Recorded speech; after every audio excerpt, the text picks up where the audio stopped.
Episode 281.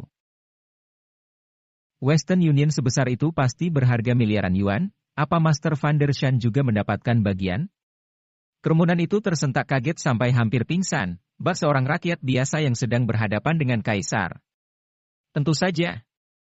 Dion mengangguk, tapi aku juga pernah mendengar Kak Shen bilang, saat pertarungan wilayah kala itu, selain Master Van der Shan masih ada beberapa master lainnya, salah satu yang terhebat dan yang menentukan kalah menangnya Tuan Markus. Sosok Tuan Markus ini adalah sosok yang harus diperlakukan dengan hormat, tapi tentu saja beberapa hal ini adalah gosip dunia seni bela diri. Cukup tahu saja, jangan sembarangan berbicara, kalau tidak jangan salahkan aku tidak mengingatkan kalian, jika sampai melanggar aturan dunia seni bela diri. Oke. Mereka buru-buru mengangguk, kemudian begitu mengingat Jensen yang telah menyinggung beberapa tokoh ini. Seketika mereka pun tidak bisa tidak berduka untuk Jensen. Baiklah, Kak Shen telah datang, ayo cepat pergi sambut dia. Saat ini, Dion melihat ponselnya dan menggiring banyak orang ke depan gerbang. Di lain tempat saat ini, Jensen sedang membantu Winnie menjadi saksi. Ini adalah pertama kalinya Jensen menjadi saksi pernikahan. Meskipun begitu dia tetap senang melihat teman sekelasnya menemukan kebahagiaannya sendiri. Damian, dia adalah teman sekelasku Jensen. Dia adalah kakakku saat waktu kuliah dulu. Winnie memperkenalkan pengantin pria kepada Jensen. Kak Jensen. Pengantin pria ini terlihat seperti orang yang sangat bijak. Dia juga sangat sopan kepada Jensen. Mungkin karena dia juga tahu bahwa berkat pria ini kekasihnya bisa mendapatkan pernikahan seperti ini. Oleh karena itu, dalam hatinya selain ada rasa rendah diri, juga ada rasa syukur yang sangat kuat. Apalagi setelah ibu ini berhasil disembuhkan, hal ini lebih baik daripada kebaikan sebesar Gunung Everest. Kedepannya tolong perlakukan Winnie dengan baik, separuh hidupnya sudah sangat menderita, aku harap kamu bisa membawakan kebahagiaan selama sisa hidupnya ini, ujar Jensen seraya tersenyum. Kak Jensen, jangan khawatir, aku akan terus memperlakukannya dengan baik seumur hidupku. Pengantin pria memandang ke arah Winnie sembari berkata dengan sungguh-sungguh. Jika kamu membutuhkan pekerjaan datanglah ke Mall Emerald. Terima kasih Kak Jensen. Ujar pengantin pria. Winnie, kemarilah, berikan penghormatan untuk Jensen. Tiba-tiba, ibu ini datang dan mengajak Winnie untuk berlutut kepada Jensen sebagai tanda terima kasih. Bibi, apaan Bibi ini? Jensen tersentak kaget, lalu buru-buru memberdirikan keduanya, ini bukan zaman kuno mana ada gunanya bersujud. Selain itu, menyembuhkan orang lain sudah menjadi tugas Jensen. Bagi Jensen 10 juta yuan hanya sekedar uang receh, jadi untuk apa dirinya menganggap serius uang itu. Namun pada saat ini, tiba-tiba ada telepon masuk, kemudian Jensen melihat dan menemukan bahwa itu adalah telepon dari Dion. Dia sedikit penasaran dari mana Dion mendapatkan nomor teleponnya. Jensen, aku berada di luar hotel menunggumu. Jangan harap bisa kabur tidak ada gunanya. Hari ini aku harus memberimu pelajaran. Dion sama sekali tidak menyembunyikan niat buruknya. Namun Jensen hanya tersenyum, Dion ini tidak ada kapok-kapoknya. Jensen keluar dari hotel saat itu juga. Jensen, aku akan pergi denganmu. Dion ini dari kuliah memang tidak bisa menerima kekalahan. Dia selalu ingin menjadi yang pertama di kelas, begitu keluar di masyarakat malah semakin menjadi-jadi. Kamu telah mempermalukannya sebelumnya, dia pasti ingin membalasmu. Winnie buru-buru mengikuti. Jensen juga tidak peduli, lagi pula sekarang Jensen sudah hampir mabuk karena minum di pesta ini, dan dia masih harus menemani Elena. Di luar hotel, terlihat Dion dan beberapa orang lainnya berdiri di sana. Mereka semua mengelilingi seorang pria yang berusia sekitar 30 tahun, postur tubuhnya tinggi dengan kumis di wajahnya. Pria itu mengenakan pakaian tradisional dan mengeluarkan temperamen seseorang yang luar biasa. Dalam masyarakat di era ini, biasanya jika ada orang yang memakai pakaian tradisional, orang lain hanya akan merasa aneh. Sebaliknya jika orang yang berstatus memakai pakaian tradisional, pasti akan memberi kesan bahwa mereka adalah orang hebat. Kak Shen, itu orangnya. Begitu melihat Jensen, Dion buru-buru berteriak. Kak Shen ini adalah murid utama Master Van der Shan. Biasanya dia mengurus aula seni bela diri untuk Master Van der Shan dan dia telah berhubungan dengan beberapa orang besar di kota Asmenia. Dia bukanlah orang biasa yang bisa diprovokasi. Dia pemuda kaya yang suka hamburkan uang itu. Ujar Shane dengan nada pelan, lalu berteriak memerintah, kamu, kemarilah. Ayah Dion dan Master Van der Shan adalah teman dekat. Sekarang karena putranya telah ditindas di kota Asmenia, Shane pasti akan maju untuk membantu. Terlebih lagi sambil menunggu tuannya datang, Shane juga akan memberikan kontribusi kepada tuannya. Kamu memanggilku? Jawab Jensen dengan nada datar sambil menghampirinya. Winnie yang berada di sebelahnya hendak menarik Jensen, tetapi dia terlalu lambat karena hatinya dipenuhi kekhawatiran. Sekilas dia bisa tahu bahwa pria itu bukanlah orang biasa, mana mungkin bisa disinggung. Winnie lebih gesit daripada Jensen. Dia langsung berhenti di depan Jensen dan berseru, Dion, Jensen adalah teman sekelasmu, kenapa kamu tega sekali menindasnya seperti ini? Menindas dia? Benar sekali aku sedang menindasnya. Sudahlah Winnie, ini bukan urusanmu, minggir sana, seru Dion dengan nada yang sinis. Simon yang berada di dekatnya menatap Jensen dan berteriak, Jensen, bukankah kamu sangat mampu? Bukankah kamu sangat kaya? Aku mau lihat apakah uangmu masih berguna di hadapan Kak Shane. Kak Shane? Jensen tersenyum mencibir, lalu menarik Winnie ke belakang dan langsung menatap Shane ini dari atas sampai ke bawah. Jensen pun menemukan bahwa Shane ini adalah seorang ahli seni bela diri. Keahliannya diperkirakan pada level kuning menengah, tidak heran kenapa sesombong ini. Melihat paras Jensen yang acuh tak acuh, Dion pun langsung berkata dengan penuh nada sombong, aku adalah murid utama Master Van der Shan, wakil asosiasi seni bela diri di kota Asmenia. Mungkin bocah desa sepertimu tidak mengenal Master Van der Shan.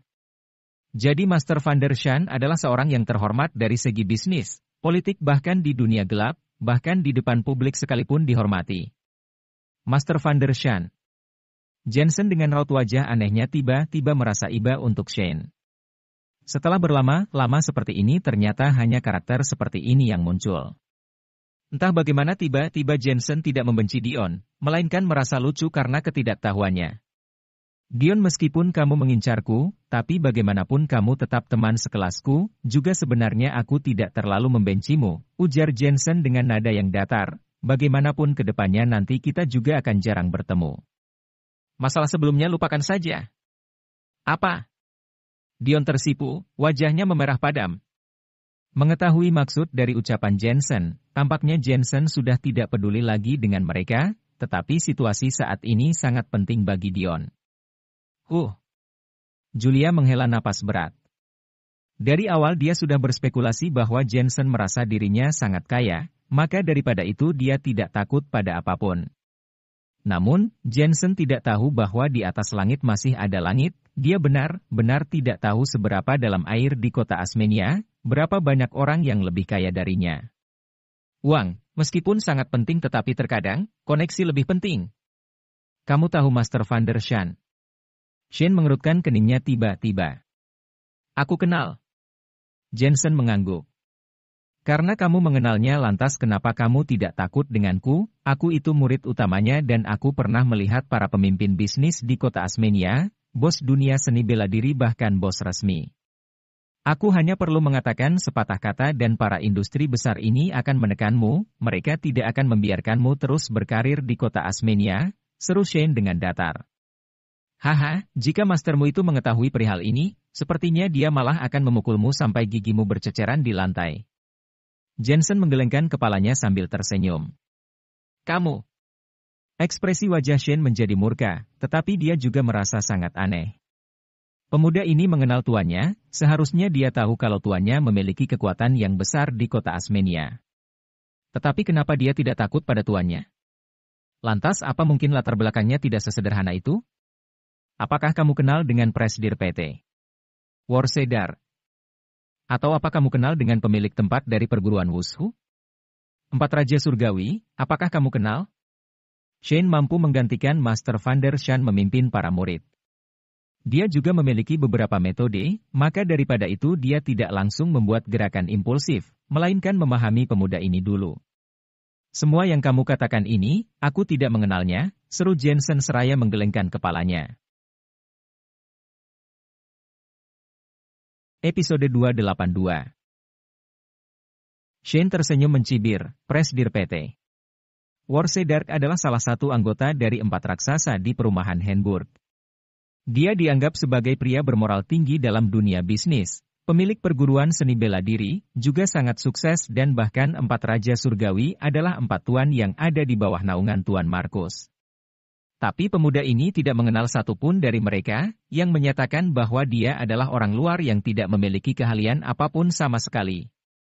Tidak mengenal siapapun tetapi berani angkuh di hadapanku, hari ini aku akan memberitahumu kalau Dion ingin menindasmu. Maka daripada itu kamu harus berlutut dengan patuh serta mengakui kesalahanmu dan aku akan membiarkan masalah ini berlalu. Namun, jika kamu tetap bersikeras, maka aku akan membuatmu tidak bisa melanjutkan hidup di kota Asmenia. Shane melangkah 1 kakinya ke depan dan memancarkan aura yang agung. Keagungan yang tak terlihat ini seketika membuat ekspresi wajah Simon berubah, seperti ada rasa tidak berani menghadapi Kak Shane.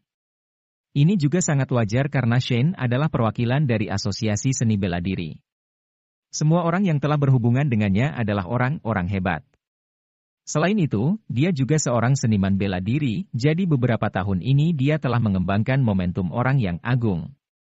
Tuanmu saja tidak berani memprovokasiku, ini hanya kamu? Jensen yang tidak bergerak merasa sedikit bosan, masih payah. Sebenarnya kamu siapa? Shane merasa agak terkejut lagi saat melihat Jensen tidak bergerak. Biasanya jika orang lain melihat dia marah mana mungkin bisa setenang ini. Aku? Jensen memiringkan kepalanya tampak seperti memikirkan sesuatu, aku adalah seorang dokter dan juga teman sekelas Winnie. Oh iya aku juga seorang bos dari sebuah perusahaan dan aku memiliki banyak toko atas namaku. Sepertinya hanya ini saja. Oh iya ada satu lagi, istriku itu seorang polisi. Apa? Shane membeku sejenak dahinya mengeras, memperlihatkan urat-uratnya yang tegang. Ucapan yang Jensen lontarkan ini mungkin bagi orang biasa sudah hebat, tetapi baginya itu hanya sekedar omong kosong. Presidir di sebuah perusahaan? Dia telah melihat lebih banyak. Dokter. Sialan semua ini ada di mana-mana.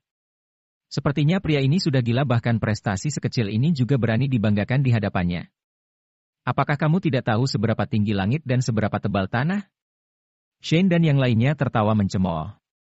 Hal yang Jensen katakan di depan Kak Shane ini seperti anak berusia 10 tahun yang memegang pistol mainan dan berkata kepada orang dewasa bahwa dia memiliki senjata berbahaya. Shane merasa, Jensen hanya semakin membanggakan dirinya sendiri saja. Dari awal dia memang sudah bukan berada di satu dunia, kemudian Shane hendak melemparkan sebuah tamparan untuk menjatuhkan Jensen ke tanah. Hentikan! Tetapi pada saat ini terdengar suara cemas yang menggema, seiring kemudian beberapa sosok mulai dengan cepat berlari. Cepat, lari sana! Tetapi yang mengejutkan Shane adalah pria tercepat itu ternyata adalah Master Van der Shan. Perlu diketahui bahwa sebagai salah satu orang yang paling bersinar di kota Asmenia, dia telah menghadapi terjangnya deras hujan dan angin badai, tetapi sejak kapan dia pernah melihat penampilan Van der Shan yang membara seperti ini? Orang macam apa kamu, masalah Kak Shane berani ikut campur? Simon tidak mengenal Van der Shan. Melihat mereka mulai membuat masalah, dia segera bergegas berdiri dan berkata, "Pergilah." Orang-orang yang berdiri di sekitar Van der Shan meninju Simon sampai terpental sejauh 2 meter, lalu dia memuntahkan darah, tulangnya pun hampir patah juga. Tuan. Shane menatap Van der Shan dengan lidah yang keluh dan teriakan ini membuat Julia dan yang lainnya merasa sangat terkejut. Benarkah Master Van der Shan yang datang itu? Shane, kamu sudah gila. Van der Shan segera bergegas dan meluncurkan sebuah telapak tangan untuk memukul Shane. Lalu menoleh ke murid yang ada di belakangnya, berseru, beri dia pelajaran untukku. Baik, Tuan. Murid yang berada di sekitarnya langsung meninju serta menendang Shane. Di sisi lain, Shane yang terus dipukul terus berteriak menyedihkan, dia benar-benar tidak tahu apa yang tengah terjadi. Master Jensen, muridku ini dengan bodohnya menyinggungmu, aku harap kamu bisa memaafkan dia. Van der Shan membungkuk sedikit untuk memberikan penghormatan kepada Jensen. Mana ada sikap selayaknya seorang Grandmaster, dia bahkan terlihat lebih seperti generasi muda. Ucapan yang sangat sopan ini mengejutkan semua di sana. Orang Tuan Van der Shan, seorang pria gemilang kelas atas memberi hormat kepada Jensen juga. Selain itu, tak peduli jika tidak memahami aturan kelas atas, tetapi selama tidak bodoh, penghormatan semacam ini hanya diberikan oleh generasi muda kepada yang lebih tua. Tidak apa-apa. Jensen tersenyum seraya menggelengkan kepalanya. Sejak awal, dia memang tidak ambil hati perihal masalah ini. Maafkan aku, jangan khawatir, aku pasti akan memberikan pelajaran yang keras kepada muridku ini saat pulang nanti. Melihat raut wajah Jensen tidak peduli, akhirnya Van der Shan menghela napas lega. Dia pergi ke kapal pesiar bersama Jensen untuk melawan juara tinju selatan, bagaimana mungkin dia tidak tahu kekuatan Jensen? Sepertinya 3 orang seperti Van der Shan bukanlah lawan Jensen juga. Shane, kamu cari mati. Cepat berlutut dan minta maaf kepada Master Jensen. Seru Van der Shan menatap Shane yang wajahnya babak belur dipukuli. Shane pun bangkit, mana berani dia tidak patuh. Dia pun langsung bersujud dan meminta maaf, Master, aku yang tidak bisa melihat, tolong maafkan aku. Faktanya, dia sama sekali tidak mengenal Jensen. Namun melihat tuannya sangat sopan kepada pria ini, jadi dia menduga bahwa pemuda ini benar-benar pria yang hebat. Aku kan sudah bilang, kalau tuanmu ada di sini, kamu pasti akan dipukuli sampai gigimu lepas. Jensen tertawa terbahak-bahak. Seketika Shane tersenyum pahit, memang benar seperti itu.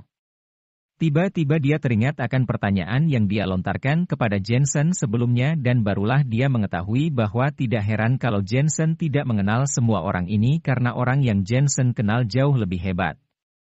Bagi Jensen, orang-orang yang dia katakan barusan mungkin hanya sebatas peran figuran atau anak anjing. Jensen tidak seremeh itu untuk mengenal mereka. Kamu murid yang tidak layak ini, tidak punya kekuatan, berani-beraninya memprovokasi Master Jensen. Kalau bukan Master Jensen yang rendah hati, kamu pasti sudah mati. Gertak Van der Shan memaki. Guru, aku salah. Shane sangat akrab dengan temperamen Van der Shan. Dia tahu jika Van der Shan berkata demikian, berarti seni bela diri pemuda itu pasti sangat bagus. Namun yang mengejutkannya adalah umur pemuda ini masih sangat muda. Jensen mengalihkan pandangannya dan menatap ke arah Shane, kemudian Jensen melihat ke sekeliling Shane dan tersenyum. Shane, kamu bilang kamu ingin menindaskan, tetapi kamu hanya membawa orang ini. Sayang sekali, orang yang kamu bawa ke sini, semuanya mirip denganmu. Wajah Shane berubah pucat pasi, sepatah kata pun tidak berani dia ucapkan. Kata-kata Jensen membuat dia mengerti bahwa tokoh sosial teratas yang mereka dambakan dan takuti masih seperti orang biasa bagi Jensen. Seketika 2 sosok orang muncul di benak mereka, satu adalah Jensen yang tersingkirkan dan sering bolos sekolah dan satu sosok lagi adalah Jensen yang dapat membuat seorang Grandmaster seperti Van der Shan membungkuk hormat dan sopan. Kedua sosok itu diam-diam menyatu dan memberi kesan seperti ilusi.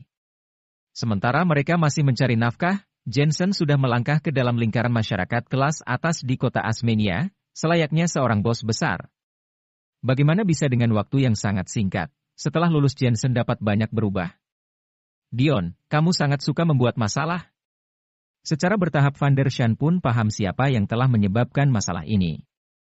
Tetapi yang membuatnya merasa ironis adalah, bukankah Dion datang ke kota Asmenia hanya untuk bertemu dengan Dr. Genius Scott? Lantas bukankah yang di depannya ini adalah Dr. Genius Jensen Scott? Bocah ini benar-benar buta. Paman Van der, aku. Dion tersenyum kaku.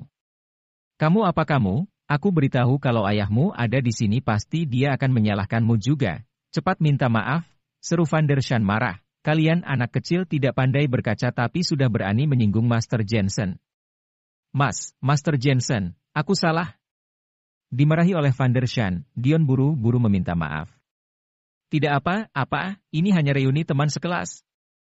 Jensen samar memberi isyarat dengan tangannya dan berbalik untuk pergi. Julia beserta yang lainnya tersenyum masam, saat Jensen mengucapkan teman sekelas seketika mereka melamun lagi. Lantas apakah pria yang dapat membuat orang besar tunduk dan hormat kepadanya adalah teman sekelas mereka? Jensen bisakah kamu memberikan aku penjelasan? Dion ragu-ragu sejenak dan tiba-tiba berbisik. Episode 283.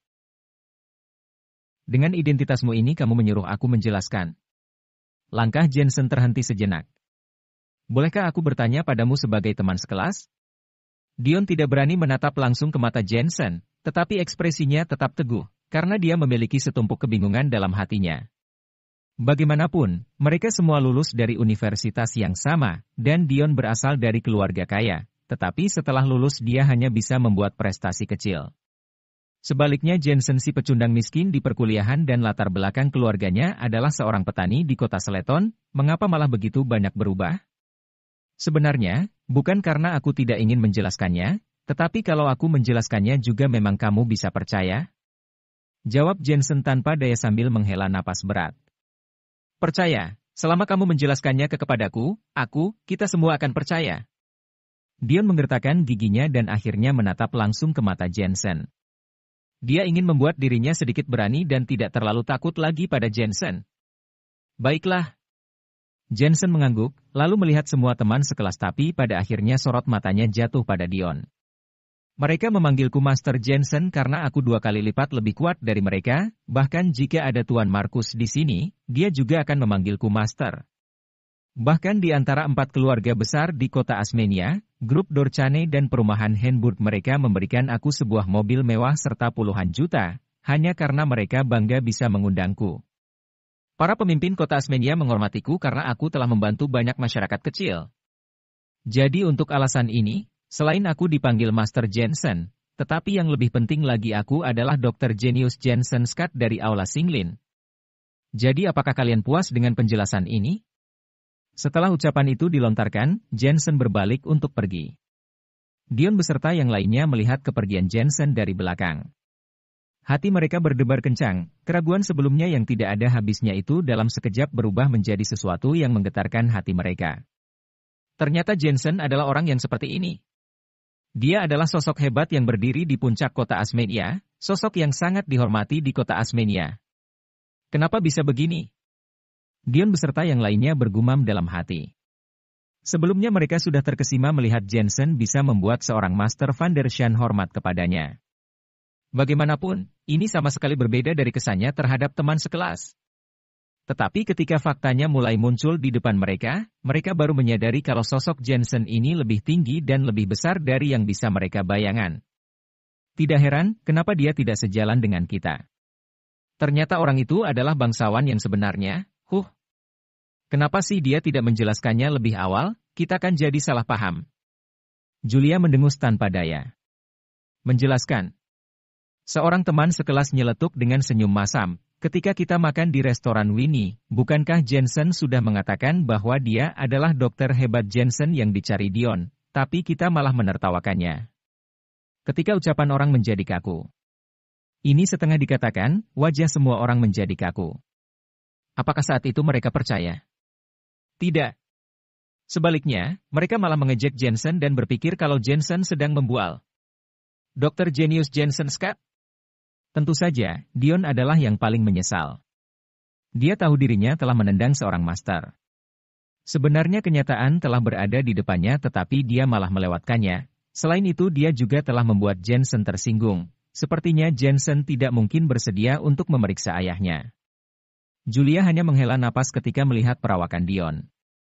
Setelah meragu, akhirnya mengejar Jensen. Pangeran menawan yang dia impikan ternyata adalah teman sekelasnya sendiri. Dengan begini jika dia bersama Jensen, mungkin seumur hidup pun tidak akan pernah mengkhawatirkan apapun lagi. Namun, tidak lama setelah dia menyusul, sebuah Lamborghini Aventador berhenti di depan Jensen. Seorang wanita cantik yang membuatnya merasa rendah diri melambai kepada Jensen. Setelah itu Jensen langsung masuk ke dalamnya dan pergi. Kekuatan, kekuasaan, uang, mobil mewah, serta wanita cantik, apakah aku masih pantas mengejarnya? Dia mata Julia meneteskan air mata. Sejujurnya ketika dia bertemu Jensen setelah bertahun-tahun sejak mereka lulus, sebenarnya dia agak sedikit meremehkan Jensen. Mungkin karena pemikiran inilah dia jadi tidak berani mengejar Jensen sekarang. Karena dia telah melewatkan kesempatan. Jensen, mereka adalah teman sekelasmu, tampaknya kalian memiliki hubungan yang cukup baik, aku sangat iri kepadamu. Setelah lulus bertahun-tahun tapi kalian masih sangat akrab satu sama lain. Elena mengendarai Lamborghini-nya sambil tersenyum pada Jensen. Hubungan yang baik? Diam-diam Jensen tersenyum kecut, dia benar-benar tidak merasa memiliki hubungan apapun. Sekalipun ada, pasti itu berdasarkan materi, kemudian Jensen menyeletuk bertanya, selanjutnya, kemana kita akan pergi? Jensen ini adalah kencanmu dan kamu benar-benar bertanya kemana kita harus pergi. Lantas apakah kamu tidak mempersiapkan apapun tadi malam? Elena merasa tidak senang. Jensen buru-buru merajuk, bukankah kemarin aku sibuk karena masalah Winnie? Saat itu aku lupa. Teman sekelasmu ini itu cukup menyedihkan, kali ini terserah kamu, tapi tolonglah sedikit romantis. Elena mengerutkan bibirnya, aku paham sekarang, kamu ini orangnya cukup rendah hati, bertanggung jawab dan memiliki prinsip tetapi kamu tidak tahu cara menjadi romantis dan tidak tahu bagaimana membujuk. Haha, kamu meremehkan aku ya, ucapanku tidaklah lemah. Kamu lupa ya kalau aku dokter jadi aku harus membujuk pasien. Sekarang aku hanya terlalu malas berbicara. Jensen, apa yang kamu katakan itu bukan romantis tapi bermulut manis. Apa yang disebut romantis itu adalah kenangan yang manis di antara kita, mengerti? Aku tahu, kalau begitu kita jalan-jalan di taman dulu kemudian pergi ke bioskop, lalu ke mall, dan setelah selesai kita akan jajan makanan malam. Bagaimana menurutmu? Terserah. Senyum akhirnya terbentuk di sudut mulut Elena yang membuat Jensen akhirnya lega. Hal romantis ini benar-benar dapat membuat seseorang pusing. Tak lama kemudian keduanya memarkir mobil mereka di sebuah taman terdekat untuk berjalan-jalan. Hari ini langit belum gelap dan langit dipenuhi dengan cahaya matahari terbenam, pemandangannya sangat indah. Taman ini terletak di pusat kota, oleh karena itu banyak orang yang suka berjalan-jalan di sini, beberapa bahkan menari di alun-alun, dan beberapa mendirikan kios, benar-benar sangat ramai. Jensen memegang tangan Elena sambil berjalan, dia menemukan bahwa hari ini Elena mengenakan rompi kulit hitam dengan kemeja sifon putih di dalamnya dan dia juga mengenakan celana panjang warna hitam yang menampakkan pergelangan kakinya yang halus, serta sepatu hak tinggi membuat temperamennya terlihat sangat bagus. Apa lihat-lihat? Melihat Jensen menghentikan langkah kakinya, Elena mengerutkan keningnya. Istriku, kamu sangat cantik. Jensen juga menyadari entah apa yang Elena kenakan, dia akan selalu terlihat bagus. Bisa juga dikatakan bahwa dia bisa memakai apapun yang ingin dia pakai. Mulut yang manis. Elena mengerutkan bibirnya, tetapi dalam hati merasa sangat bahagia. Mereka berjalan menyusuri jalur taman, orang-orang yang berlalu lalang juga tertarik akan rupa Elena yang menawan, bahkan ada seorang paman yang menatap punggung Elena sampai menabrak pohon, membuat istrinya yang kesal langsung menjewar telinganya. Hehe. Ketika Elena melihat adegan itu, dia tidak bisa menahan tawanya. Jensen juga menggelengkan kepalanya tak berdaya. Dia tiba-tiba sadar, akan sangat baik kalau saja dia bisa terus berjalan dengan tenang sepanjang hidupnya. Ada apa? Berpikir seperti ini, Jensen baru menyadari lagi bahwa kecepatan Elena tiba-tiba melambat dan dia tengah menggosok betisnya. Setelah memakai sepatu hak tinggi sepanjang hari, kakiku agak sedikit tidak nyaman. Jawab Elena sambil tersenyum, matanya tiba-tiba menatap Jensen, memperlihatkan penampilan manisnya. Meskipun dia adalah seorang maniak kerja, tetapi dia juga telah melihat beberapa film romantis dan Elena tahu ketika seorang wanita mengatakan masalah seperti ini, otomatis pria mereka menyelesaikan masalah ini untuknya. Atau, Jensen akan menggendongnya. Atau, Jensen akan memberikan sepatunya untuk dipakai dan memilih untuk bertelanjang kaki. Atau yang lebih romantis lagi keduanya akan bertelanjang kaki. Berpikir sampai di sini, hati Elena mulai berdebar-debar penuh rasa manis. Episode 284. Oh, ini mudah. Benar saja, Jensen langsung melihat sekeliling dan menemukan kursi batu di taman. Dia segera membantu Elena duduk serta membantu melepaskan sepatu hak tinggi itu dengan tangannya sendiri. Jensen, ini tidak bagus. Elena berpura-pura pemalu, tetapi sebenarnya dia sudah tahu kalau Jensen akan memberinya sepatu untuk dia pakai. Karena memang ini masalahnya. Jensen juga melepas sepatunya dan mengambil sepatu hak tinggi Elena yang bagus itu. Jensen, kamu sangat baik. Mata Elena menunjukkan kelembutan, tetapi kelembutan ini tidak bertahan lama, dalam sekejap langsung berubah menjadi kejutan dan akhirnya menjadi kemarahan. Trak! Hanya melihat Jensen meraih sepatunya kemudian mengetuk tumit sepatu hak tinggi itu dengan keras sampai membuat kedua haknya terlepas, kemudian dia memberikannya kembali pada Elena sambil berkata dengan sopan, begini lebih baik. Bajingan! Wajah Elena menjadi sangat suram. Berapa lama waktu yang dibutuhkan untuk membeli sepatu hak tinggi yang bagus, tapi kemudian belum beberapa lama dia beli haknya telah dirusak. Bajingan ini, sebenarnya dia mengerti romantis atau tidak? Elena menatap Jensen dengan sengit, kemudian memakai sepatu hak tingginya yang sudah tidak ada haknya, lalu dengan murka berjalan lebih dulu. Baru beberapa langkah saja, Elena hampir keseleo. Omong kosong. Sepatu hak tinggi tanpa hak ini bahkan lebih melelahkan dipakai berjalan. Dia menoleh kembali untuk menatap Jensen, hanya melihat Jensen tersenyum puas seolah-olah dirinya telah melakukan sesuatu yang inovatif, bahkan mengira bahwa dirinya sangat jenius. Idiot. Setelah satu putaran, keduanya kembali ke alun-alun taman. Malam pun berangsur-angsur gelap, tetapi alun-alun menjadi lebih hidup. Di bawah lampu jalan ada lebih banyak orang menari di alun-alun, kemudian di sisi taman bermain juga ada banyak anak muda yang tengah bermain basket dan skateboard. Ada juga orang yang bernyanyi bermain dengan burung, catur dan sebagainya. Wah, itu kan. Elena yang memiliki mata yang tajam tiba-tiba melihat seorang kenalan. Sorot mata Jensen melihat ke sekeliling, dalam hati dia berteriak bahwa ini tidak bagus, kenapa harus orang tua ini? Hanya melihat di pavilion depan terdapat beberapa orang tua tengah bermain catur, salah satu dari mereka memegang bawang putih di satu tangannya. Terkadang dia bermain catur, terkadang matanya membidik Didi yang menari di alun-alun dengan raut wajah yang tampak sangat puas. Dia adalah Penatua Jack dari tim operasi khusus. Penatua Jack, kenapa kamu ada di sini? Selain itu kamu makan bawang putih juga? Setelah Elena berjalan mendekat, dia tidak bisa menahan untuk tidak menyapa. Elena, kamu juga ada di sini? Penatua Jack sedikit terkejut, kemudian dengan malu menyembunyikan bawang putih ke belakangnya. Tidak usah disembunyikan, aku sudah melihatnya, bukankah perut MU mudah kedinginan dan diare?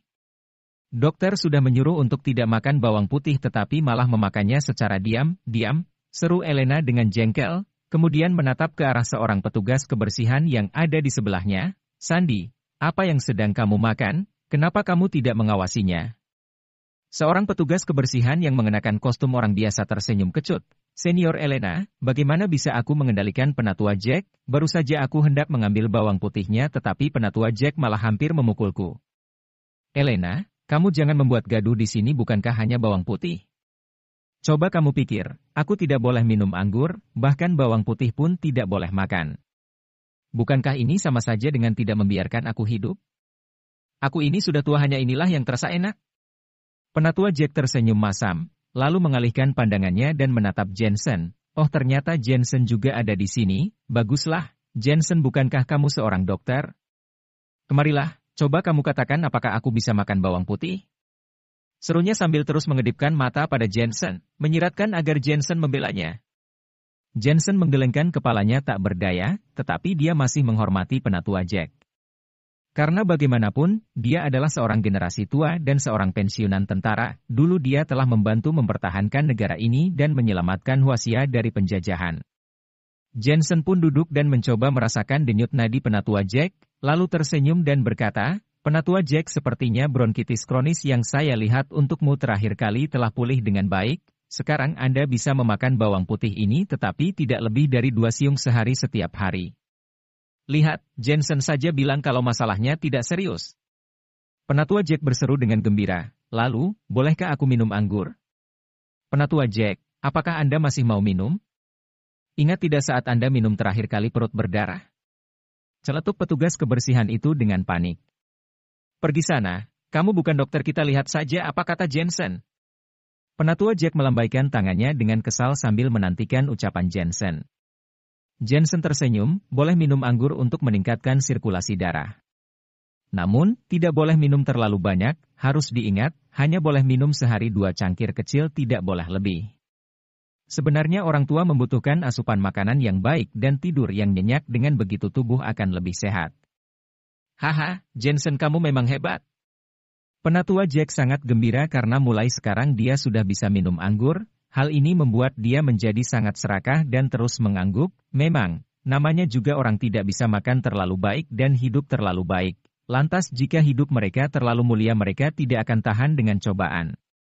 Di zaman kita sekarang mana ada hal baik dan bukanlah hal yang murah untuk menjaga tubuh. Coba kamu lihat, bukankah kita semua berumur panjang? Penatua Jack, jangan menggunakan kesempatan ini untuk sembarangan makan dan minum. Seraya berkata Elena terus menatap Jensen, melihat Jensen mengangguk dalam hati dia juga lega. Bagaimanapun dia masih percaya pada keterampilan medis Jensen. Kemudian dia menatap petugas kebersihan itu lagi dan berkata, Sandy, apakah mobilmu diparkir di sekitar sini? Aku ingin mengganti sepatu. Sepatu hak tinggi yang dipatahkan oleh Jensen membuatnya sangat tidak nyaman berjalan, maka daripada itu Elena dari tadi ingin mengganti sepatunya. Ada, tetapi aku ingin menjaga penatua Jack. Pergilah, ada Jensen di sini, untuk apa kamu takut? Penatua Jack melambaikan tangannya, lalu keluar dari pavilion kecil bersama Jensen. Dia tertawa, Jensen, apakah kamu sungguh tidak memiliki rencana untuk bergabung dengan tim khusus kami? Penatua Jack, seperti yang Anda tahu, tujuanku adalah menjadi seorang dokter, jawab Jensen sambil memasang senyum yang masam. Penatua Jack melihat ke kejauhan dan tiba-tiba berkata dengan santai, ada pepatah baik yang mengatakan, terkadang hidup harus beradaptasi dengan lingkungan, terkadang kamu ingin menjadi orang normal tetapi hidup mungkin tidak akan membiarkanmu menjadi apa yang kamu inginkan. Hati Jensen bergetar sejenak, dia merasa ucapannya ini memiliki makna yang dalam, dia bertanya, Penatua Jack, aku tidak tahu apa maksud dari ucapan ini. Tidak ada maksud. Aku hanya ingin bilang bahwa Elena adalah seorang polisi tetapi jika asalnya tidak sederhana, lantas kamu yang hanya seorang dokter tidak mungkin dapat melindunginya. Penatua Jack, apakah kamu sedang berkata tentang asal-usul Elena? Jensen, sepertinya aku sedikit meremehkanmu. Tiba-tiba Penatua Jack menatap Jensen sambil mengedipkan matanya. Pada awalnya dia mengira kalau Jensen hanyalah seorang dokter biasa. Tetapi selama beberapa waktu penyelidikannya, barulah dia tahu bahwa Jensen tidak sesederhana itu. Dia telah mengenal banyak bos besar, koneksi yang luas. Namun, tidak peduli seberapa kuat kontaknya, itu semua hanya yang terlihat saja. Tetapi sebagai orang biasa Jensen tidak mungkin tahu dengan dunia seni bela diri yang bergerak secara diam-diam. Tapi ucapan Jensen sebelumnya membuat Penatua Jack tahu kalau dia telah meremehkan Jensen. Tampaknya kemampuan dan kecerdasan Jensen melebihi pikirannya. Hal ini membuatnya sangat aneh. Jensen dengan kemampuan yang luar biasa seperti ini mengapa bersedia untuk tinggal di sekitar Elena sambil diam mengawasinya. Aku merasa sangat beruntung telah mengetahui berita ini dari mulut si pembunuh. Aku yang lebih tahu bahwa Elena memiliki sebuah catatan harta karun misterius. Itulah sebabnya organisasi pembunuh malam selalu mengawasinya, ujar Jensen sambil tersenyum kecut. Penatua Jack memberikan Jensen tatapan yang mendalam, sebagai suami kamu memang sangat teliti, oleh karena itu semakin lama aku semakin ingin merekrutmu masuk ke dalam tim operasi khusus. Penatua Jack, tolong ceritakan tentang latar belakang Elena. Dalam hal ini, aku masih tidak bisa mengatakan tetapi aku hanya bisa memberitahumu bahwa asal-usul Elena sungguh tidaklah sederhana. Dia berasal dari ibu kota, jika pria besar yang ada di sana menolakmu, meskipun kamu memiliki kemampuan surga pun itu tidak akan berguna. Seketika wajah Jensen berubah secara dramatis. Penatua Jack juga berada di posisi tinggi tetapi dia pun juga berkata dengan sangat serius, yang menunjukkan bahwa asal-usul Elena memang benar-benar mengerikan. Episode 285. Apakah kamu takut? Penatua Jack terkekeh. Takut, apa yang perlu ditakuti? Elena adalah istriku, tidak peduli bagaimana keluarganya, aku tetap tidak akan mundur. Ini sudah tanggung jawabku sebagai laki-laki, jawab Jensen dengan nada yang datar. Penatua Jack tersentak sedikit kemudian melepaskan senyuman yang lega. Sekarang zaman sudah berubah, di generasiku dulu, kami menikah untuk seumur hidup tetapi sekarang jika kaum muda mengalami kemunduran, mereka pasti akan langsung berpikir untuk bercerai atau melarikan diri. Mereka tidak seperti seorang pangeran tetapi lebih seperti seorang tuan muda yang secara halus hidup untuk hidup mereka sendiri. Tetapi prinsip dan ketekunanmu membuatku cukup optimis tentangmu, semangat Jensen. Terima kasih Penatua Jack. Jensen tersenyum. Aku pernah melihat tampaknya Tai Chimu cukup bagus, selain itu kudengar seni bela diri ini bisa memperkuat tubuh, bagaimana kalau kau mengajariku, tanya Penatua Jack. Jensen segera mengangguk, lalu menggandeng tangan Penatua Jack dan mengajari gerakan level awal Tai Chi. Tepat pada saat ini, tiba-tiba muncul beberapa sosok yang menyela fokus Jensen dan Penatua Jack, setelah melihat lebih dekat ternyata itu adalah Ervan, jika bukan dia siapa lagi. Jensen, akhirnya aku menemukanmu. Mana ada ekspresi wajah yang elegan seperti dulu, sekarang ekspresi wajah Ervan hanya penuh dengan kebencian dan keganasan. Dia telah beberapa kali menderita kerugian besar karena Jensen, dimulai dari kegagalannya bekerja sama dengan tuan muda Henry Williams, kemudian gagal investasi di Downing International yang membuatnya sangat membenci Jensen sampai ke tulangnya. Hal ini membuat Ervan sangat sulit memalsukan sikapnya di depan Jensen. Jensen, aku akui, aku tidak bisa mengalahkanmu tetapi hari ini aku akan mematahkan kakimu. Ervan selalu saja bertengkar dingin dengan Jensen, tapi kali ini dia memilih menggunakan cara brutal. Ervan, aku bisa mengerti suasana hatimu, 3 miliar yang kamu keluarkan telah terbuang percuma. Siapapun juga akan berada dalam suasana hati yang buruk jika seperti itu. Tetapi aku pikir sepertinya kamu tahu lebih baik daripada orang lain soal alasan mengapa kamu mendapatkan nasib ini. Seru Jensen mencibir. Kurangi omong kosongmu. Ervan berteriak, Jensen, aku tahu kamu memiliki seni bela diri yang bagus tetapi aku tidak percaya. Betapapun bagusnya kemampuan seseorang, mereka tidak akan mungkin mengalahkan 100 orang. Jika 100 orang tidak bisa melakukannya, maka 1000 orang. Pokoknya hari ini juga aku harus mematahkan kakimu. Setelah berkata seperti itu, dia langsung mengeluarkan tawa yang mengerikan, seolah dendamnya sudah terbalaskan dan akhirnya bisa menghela napas lega. Tidak heran juga kenapa dia sangat marah. 3 miliar investasi kepada Downing International telah terbuang percuma, dia juga telah diskors dari grup Chaster. Oleh karena itu sekarang sangat sulit baginya untuk campur tangan dalam urusan apapun.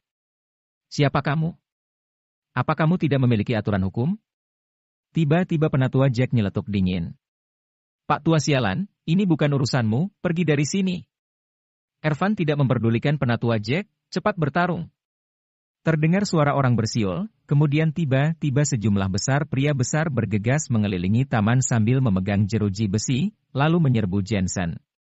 Penatua Jack sangat murka, di masyarakat yang telah diatur oleh hukum ini ternyata pria ini benar-benar berani mengumpulkan kerumunan untuk bertarung. Kemudian dia berteriak, kamu sudah melanggar hukum, apakah hukum itu masih penting di matamu?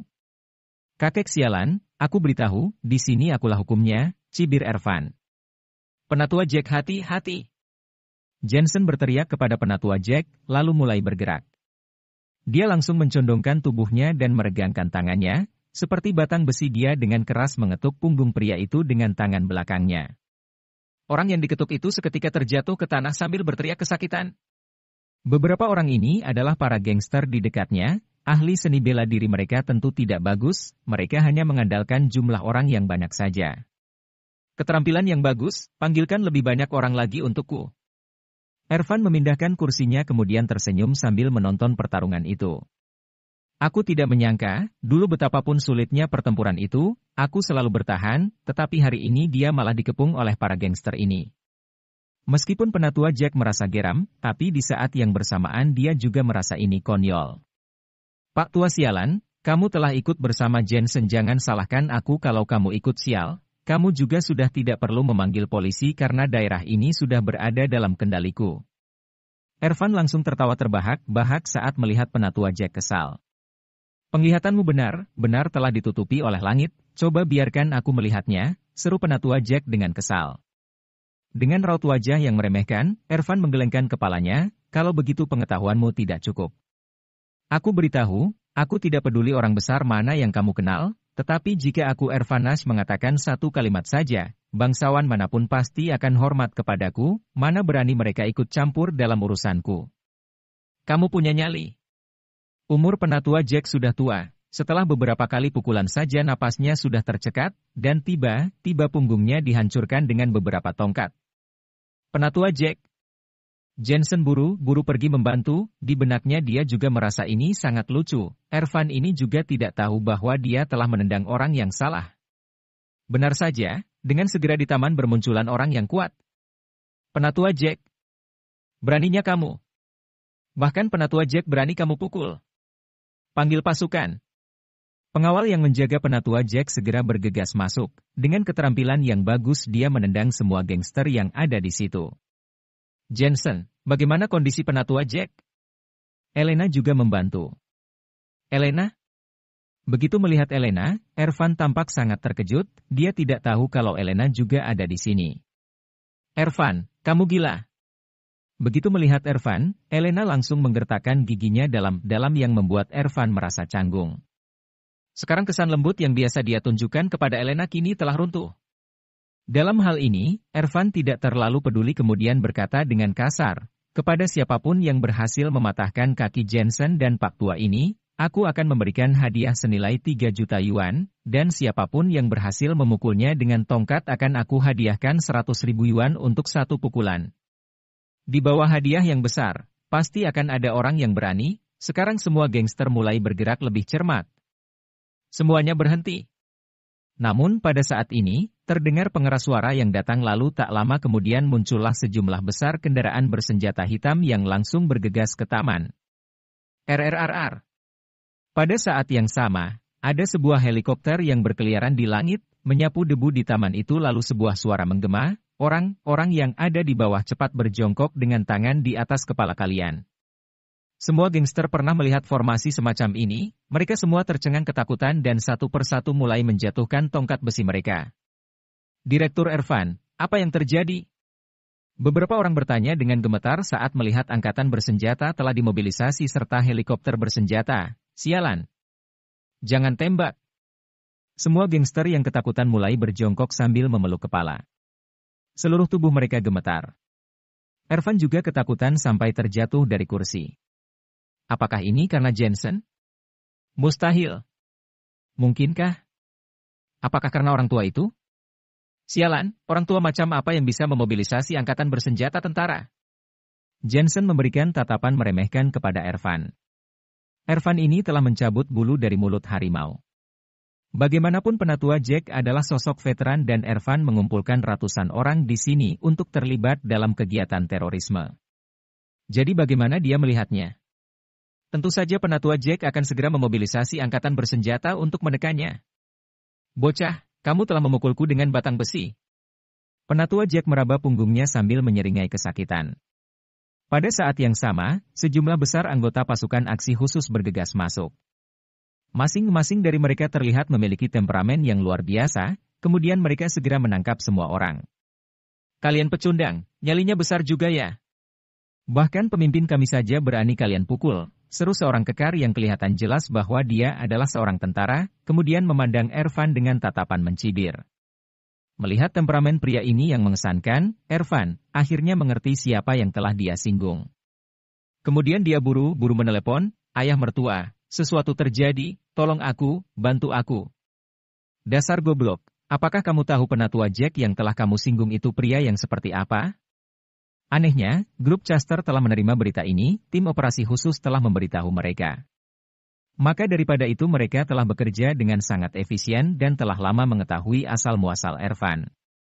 Masalah ini, kamu selesaikan sendiri saja baik-baik, jika kamu berani melibatkan grup Chester, aku akan membunuhmu. Suara di telepon itu hampir berteriak, membuat Ervan merasa seolah langit akan runtuh. Mengetahui bahwa grup Chester tidak berani maju, itu menunjukkan bahwa hidupnya benar-benar tamat. 286. Sekarang, satu-satunya penyelamat hidup Ervan yang tersisa hanyalah istrinya. Hatinya terasa mau meledak dan dia merasa bahwa Jensen telah mempermainkannya lagi kali ini. Penatua Jack, kamu baik-baik saja, kan? Saat ini, Elena berlari menghampiri dan bertanya dengan nada cemas. Tidak apa-apa, tubuhku sangat kuat.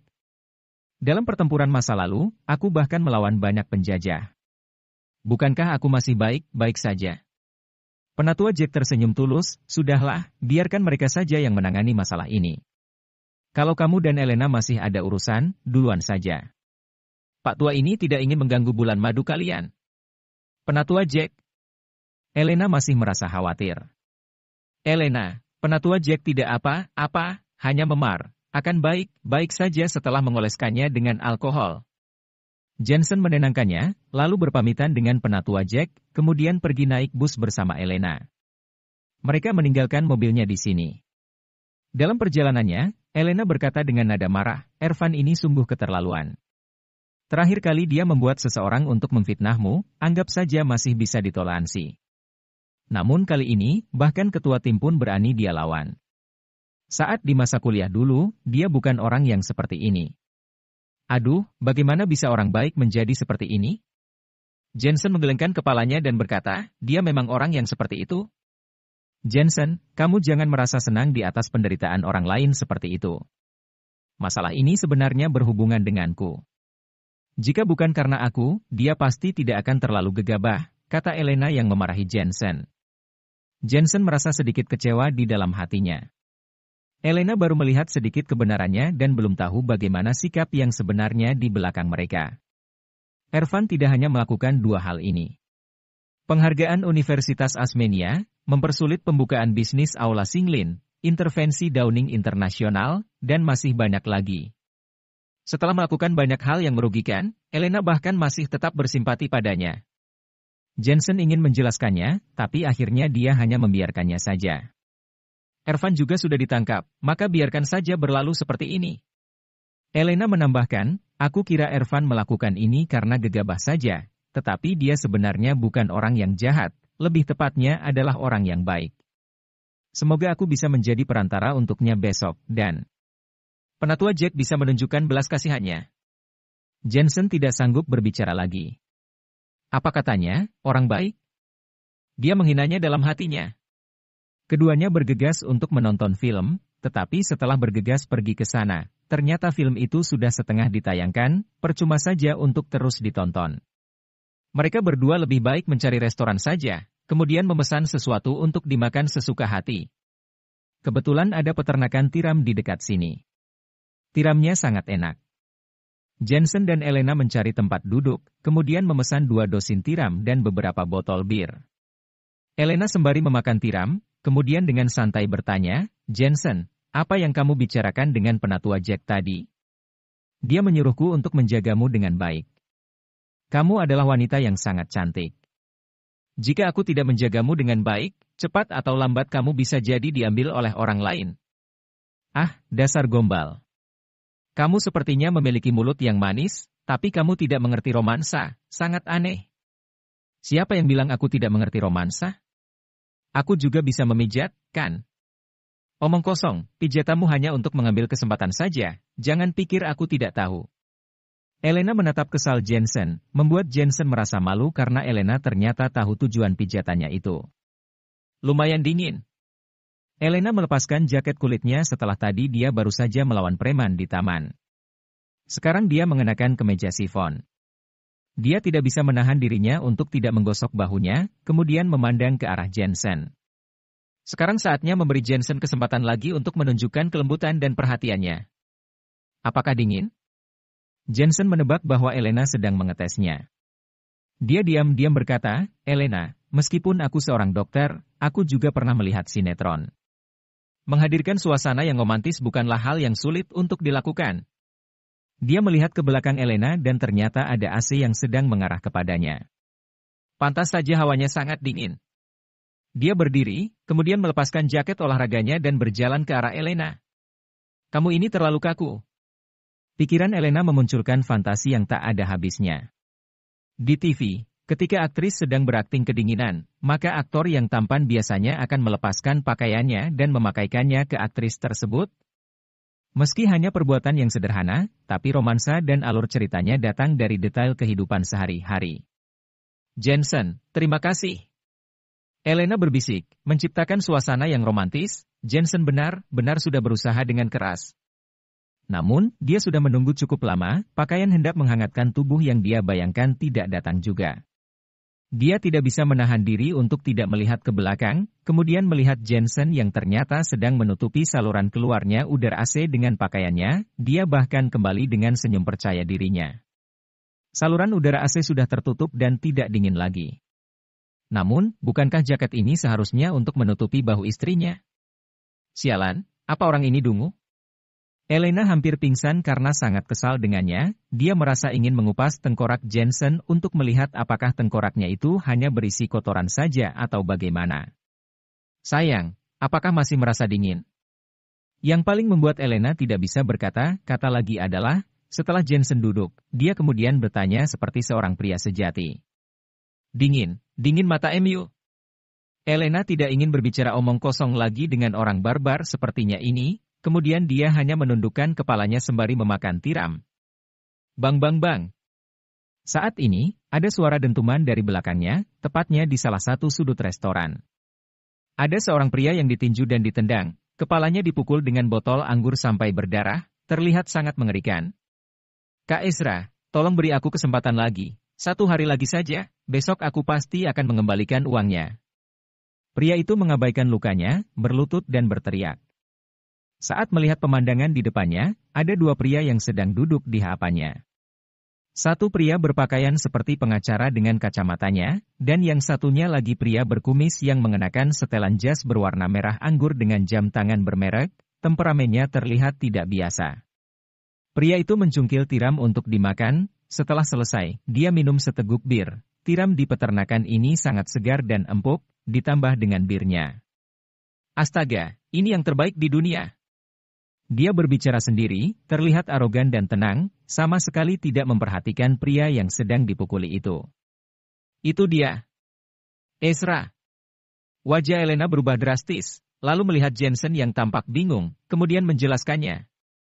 Ternyata Ezra adalah direktur dari grup Lippo Mayora, sebuah perusahaan besar di Pulau Hong Kong.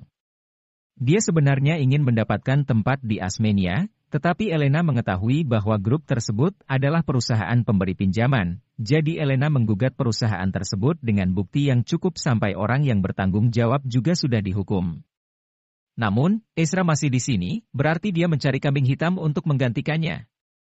Orang itu telah diusir dari Asmenia, kenapa dia masih belum pergi juga? Elena mengerutkan keningnya. Elena juga sudah mengatakannya terakhir kali. Jensen tahu bahwa Ezra kemungkinan akan membiarkan Elena menyelesaikan tugasnya, kemudian dipromosikan menjadi tim aksi khusus. Pak. Pada saat ini, pria yang berlutut itu dipukuli lagi, lantai menjadi penuh dengan darah segar, giginya juga copot. Sudah cukup. Elena sudah tidak tahan melihatnya dan berjalan menghampirinya dengan sikap dingin. Oh, ternyata petugas Elena. Ezra mengayunkan sampahnya sembari memandang Elena dengan tatapan hormat. Memang patut diakui sebagai wanita cantik. Grup Lippo Mayora kami mempercayakan semuanya di tanganmu. Ezra, kamu telah melakukan kejahatan melukai orang dengan disengaja. Aku berhak untuk menangkapmu kembali ke kantor, kata Elena dengan serius. Dia berani memukul orang tanpa pandang bulu kapanpun, apalagi semua ini terjadi di depannya, bagaimana dia bisa diam saja? Melukai orang dengan disengaja? Sungguh kejahatan yang besar. Aku sangat takut, tapi siapa yang aku sakiti? Ezra tersenyum lebar, menyeka mulutnya dengan sapu tangan, kemudian menyilangkan kakinya dan berkata, pengacara Bernard, coba katakan padaku, siapa yang aku sakiti?